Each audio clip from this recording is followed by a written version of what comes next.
Në 28 qershor 1915, 19 ditë përpara vrasjes, Çeçi Stopulli u arrestua nga Malazes dhe u la i lirë 2 ditë më vonë. Pra është arrestuar një herë dhe u la i lirë. Në çdo bisedë me ushtarët që e kishin arrestuar, ata thoshin se nuk kishin asnjë probleme Çeçi Stopullin dhe Mustafa Qullin, i kishin arrestuar të dy. Edhe kjo është një habi tjetër. Më 7 korrik Çeçi Stopulli dhe Mustafa Qulli u arrestuan sërish, era e dytë. Për 10 ditë ata i mbajtën në një qeli në kazermën ushtarake. Më 17 korrik Çeçizi dhe Mustafani i hipën në një pajton dhe i morën rrugën për në Cetinj të Malizzi. Kështu thamë, do të çojmë në Cetinj të Malizzi. Pas një sjarim, ushtarët i zbritën mes rrugës dhe ekzekutuan pas një lajmërim ose vendim gjykate. Ishte vrasje, nuk ishte ekzekutiv vendimi. Pas vrasjes, trupat e Çeçi Stopullit dhe Mustafa Qullit i futën në një grop të cekët dhe i mbuluan me shkure. Ky është një veprim tjetër që e kompromenton shumë, do të thënë gjithë të ngjarje. Kemi disa deklarata të bujshme për vrasjen e dy fisht. E para, Anton Arapi, klerik katolik, një personazh shumë i njohur, ja dhe këtu është një foto tjetër, po do t'i komentojmë fotot e çetës së Çeçi Stopullit. Gjatë fjalës së nxjerrjen e eshtrave në Shkodër për të transferuar në Gjirokastër më 14 shtator 1936, sepse kjo është ceremonia e ndaluni, ku veni burra, Çeçiz e Muço, 2 fjalë ka me ju Shkodra Kreshnike, këtu në log të kuvendit para se të ndaheni. Do të leni Shkodrën të shkoni e të pushoni atje, ku së pari pata tamlat rrezet të diellit, ku si filizat shëndosh, gëzueshëm e rritën shtatin, atje prej ka Shqipnia u qiti dhe u ndriti. Veç o burra, që dekun flitni të metun, njalleni dhe hupëm, sot ndritni ka e rreutull t'i bini Shqipëris dhe i shoj një za, atë zanin tuaj kumbuës anë luajve, diftoni djelmis shqiptare, shka u shjeu idealin, shka u mbajti karakterin, shka u banit pavdekshëm, t'i diftojmë po botës se shqiptarët janë një mend burra, se mund t'jemi tosk e gek, muhamedan e kristian, e njerit shqiptar e një mend.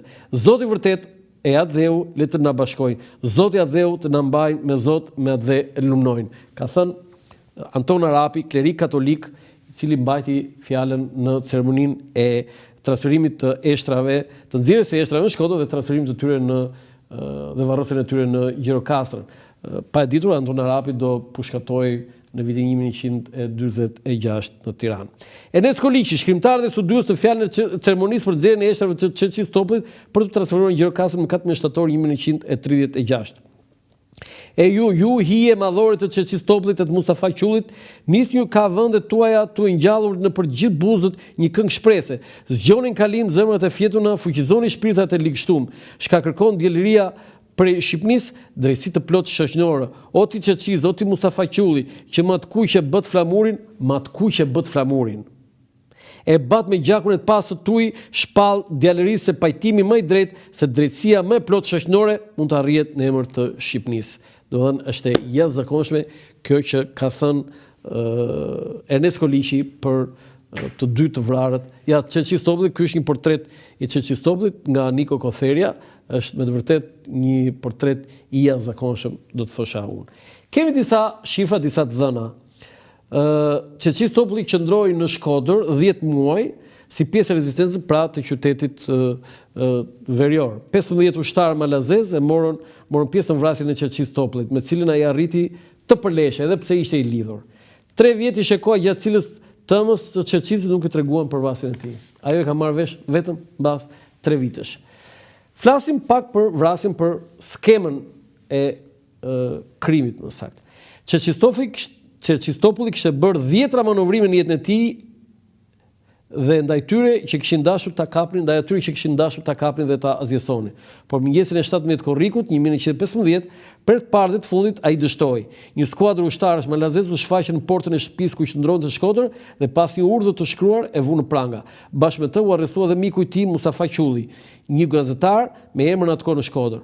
Pa shumë sqarime, ushtarët e huaj i lidhën të dy me zinxhir në duar e këmbë dhe i dërguan në gazermë. Pas 10 ditësh qëndrimi në një dhomë në kushte skandaloze, ata dy hipën një karrocë dhe i thanë se do të dërgonin në Cetinj të Malizzi. Pasi karavani bëri disa kilometra në fushën e shtojt, kur ora shtonte 4 e mëngjesit, nisi të zbardhte, ushtarët i zbritën ata dhe pa një pa dy nisën të qellonin me armë. Musafaj vdiq në vend, ndërsa Çeçizi, ashtu i lidhur me zinxhir, përleshet me ushtarët malazez, por ata duke qenë në numër të madh, arritën ta qellonin për vdekje me plumba dhe duke i shpuar plumbin me bajoneta.